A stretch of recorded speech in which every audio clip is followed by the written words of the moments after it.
Iran will not get a nuclear bomb under a Trump administration. Unacceptable, full stop, very clear. The talks aren't successful with Iran. I think Iran is going to be in great danger.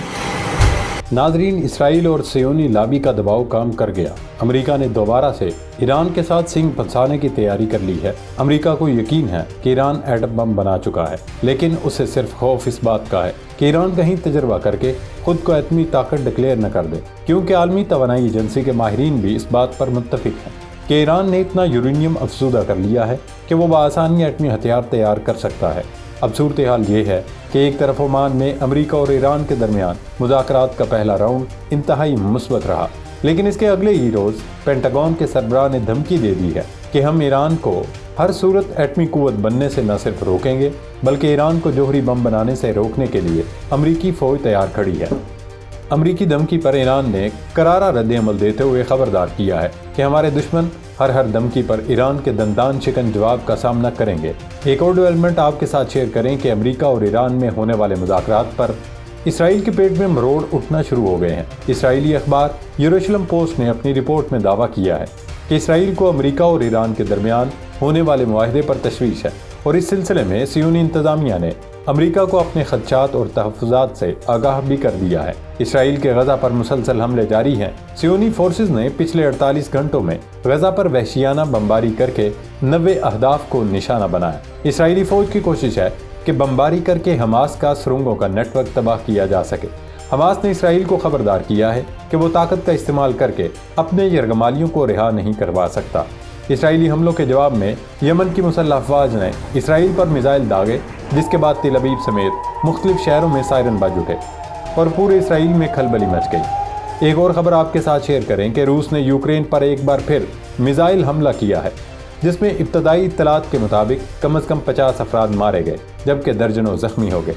रूस ने Ukraine के शहर सोमी पर missile दागा। रूसी खबर agency का कहना है कि इस्कंदर वेरिएंट बैलिस्टिक मिसाइल सुबह 10:15 पर सोमी में गिरे और उन्होंने सोमी स्टेट यूनिवर्सिटी और उसके कांग्रेस सेंटर को निशाना बनाया। रूसी मिसाइल हमले के बाद की तस्वीर और वीडियोस में सड़कों पर खून से लथपथ लाशें देखी जा सकती हैं। यूक्रेनी सदर ज़ेलेंस्की एक बार फिर अमेरिकी सदर डोनाल्ड ट्रंप पर बरस पड़े हैं। रूसी हमले के बाद मीडिया से गुफ्तगू में सदर ज़ेलेंस्की ने कहा, ट्रंप के कहने पर हमने मुज़ाकरात शुरू किए, लेकिन इसके बावजूद रूस की जानिब से बैलिस्टिक मिसाइल हमले और फ़िज़ाई बमबारी नहीं रुकी। रूस इसी तरह का खौफ चाहता है और वो इस जंग को तूल दे रहा है। अमेरिका ने रूसी फौज के इस हमले को खौफनाक करार दिया है। दोस्तों, वैसे तो रूस ने अभी तक यूक्रेन पर दागे जाने वाले मिसाइल पर किसी किस्म का कोई रद्द-ए-अमल नहीं दिया, लेकिन मगरबी मीडिया का दावा है रूस यूक्रेन की सरहद पर फौज जमा कर रहा है और रूसी फोर्सेज यूक्रेन पर एक बड़े हमले की तैयारी कर रही है। ये सब उस वक्त में हो रहा है जब यूक्रेन का सबसे बड़ा इत्तेहादी अमेरिका फ्रीकैन पर मुज़ाकरात के लिए दबाव डाल रहा है। सदर ज़ेलेंस्की ने भी ट्रंप को इसीलिए मुखातिब करते हुए उन्हें यूक्रेन के दौरे की दावत दी है कि वो खुद यहाँ आकर रूस के हाथों होने वाली तबाही के मनाजिर देखें।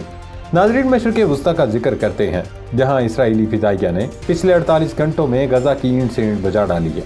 इसराइली मीडिया ने सियोनी फ़ौज के हवाले से दावा किया है कि इसने गज़ा में 90 अहदाफ को निशाना बनाया। इसराइल की जानिब से झूठा दावा किया गया है कि उसने हमास के हथियारों की डिपो और आर्जी हेडक्वार्टर्स को निशाना बनाया। ये इसराइल की जानिब से गढ़ा गया झूठ है, क्योंकि अल जज़ीरा टीवी की पिछले हफ्ते नशर की जाने वाली रिपोर्ट में गज़ा के मनाज़र दिखाए गए हैं, जिनमें देखा जा सकता है कि पूरे गज़ा में कोई एक भी ऐसी इमारत नहीं बची जो सही सलामत हो। अब गज़ा जो पहले ही खंडर बन चुका है, वहाँ कैसे किसी बिल्डिंग को असलहा डिपो या हेडक्वार्टर्स के तौर पर इस्तेमाल किया जा सकता है। इसराइली फ़ौज का दावा है कि उसने हमास के कमांड एंड कंट्रोल सेंटर को निशाना बनाया। हालांकि हकीकत ये है कि वो एक रिहायशी कंपाउंड था जिसमें दर्जनों मजलूम बेघर फ़लस्तीनी पनाह लिए हुए थे। वो तमाम के तमाम इस हमले में शहीद हो गए। हमास ने इसराइली फोर्सेस की कार्रवाइयों पर रद्द-ए-अमल में कहा कि गज़ा की पट्टी में ज़ेर हिरासत इसराइली कैदियों को फौजी दबाव और सियोनी दहशतगर्दी के जरिए वापस नहीं किया जाएगा। अगर इसराइल ये समझता है कि वो अस्करी कार्रवाइयों के जरिए अपने कैदियों को छुड़वा सकता है, तो ये उसकी भूल है, क्योंकि पहले भी 1.5 साल तक नेतन्याहू ने यही रट लगा रखी थी, हम हमास की शराइत पर कैदियों को रिहा नहीं करवाएंगे। लेकिन आखिर थक हार कर उन्हें हमास की शराइत मानकर ही मुज़ाकरात पर आमादगी जाहिर करना पड़ी थी।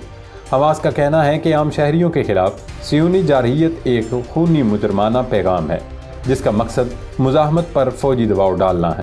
نیتن یاہو اور ان کی حکومت قیدیوں کے تبادلے کے معاہدے کے بغیر قیدیوں کے معاملے پر کوئی پیش رفت نہیں کرے گی، بلکہ نیتن یاہو کو اپنے قیدی چھڑوانے کے بدلے ہمارے قیدیوں کو رہا کرنا ہوگا۔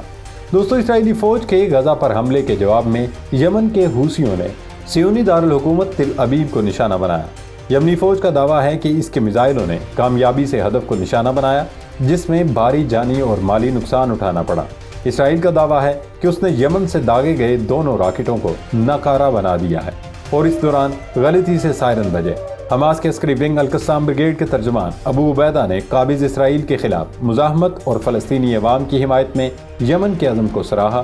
ابو عبیدہ کا کہنا ہے کہ یمن کے مخلص بھائی فلسطین اور مسجد اقصی سے اس وفاداری کے لیے اپنے قیمتی خون اور اپنے برادر ملک کے وسائل کی بھاری قیمت ادا کرنے کے باوجود غزہ کے ساتھ کھڑے ہیں اور انہوں نے صہیونی وجود کے قلب کو مفلوج کر کے رکھ دیا ہے۔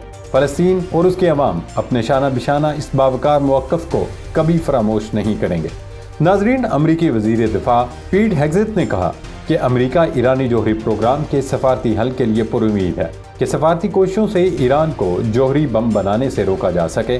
اگر ایسا نہ ہو سکا تو امریکی فوج یہ یقینی بنانے کے لیے تیار کھڑی ہے کہ ایران کبھی بھی جوہری بم نہ بنا سکے، اور جس حد تک گہرائی میں جانا پڑے یا جتنا بھی بڑا قدم کرنا پڑے کر سکے۔ امریکی وزیر دفاع کا یہ بیان ایک ایسے موقع پر سامنے آیا جب ایران اور امریکہ کے درمیان عمان میں براہ راست ایرانی جوہری پروگرام کے بارے میں مذاکرات شروع ہو چکے ہیں تاکہ ایرانی جوہری پروگرام کے بارے میں مغربی تشویش دور ہو، مسئلہ حل کرنے کی کوشش کی جا سکے۔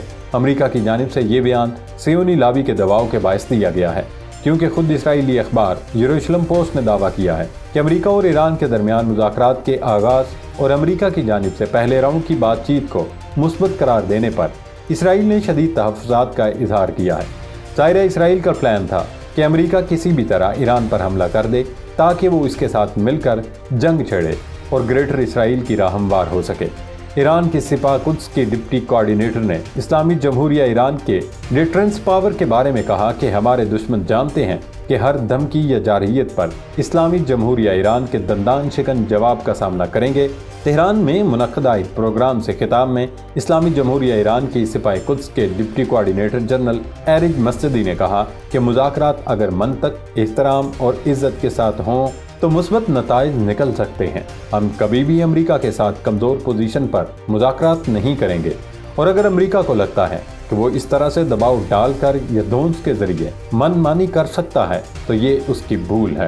اب دیکھتے ہیں کہ ایران امریکہ مذاکرات کا اونٹ کس کروٹ بیٹھتا ہے اور کیا اگلا راؤنڈ بھی ایسے ہی کامیاب ہو سکے گا۔ اس وقت $1 ملین سوال تو یہ بھی ہے کہ دھونس اور دھمکیوں کے سائے میں مذاکرات کا اگلا راؤنڈ ہو بھی سکے گا یا پھر نوبت جنگ تک پہنچے گی۔ اگر جنگ ہوئی تو کسی کے ہاتھ کچھ نہیں آئے گا اور سب سے زیادہ خسارے میں اسرائیل اور نیتن یاہو رہیں گے۔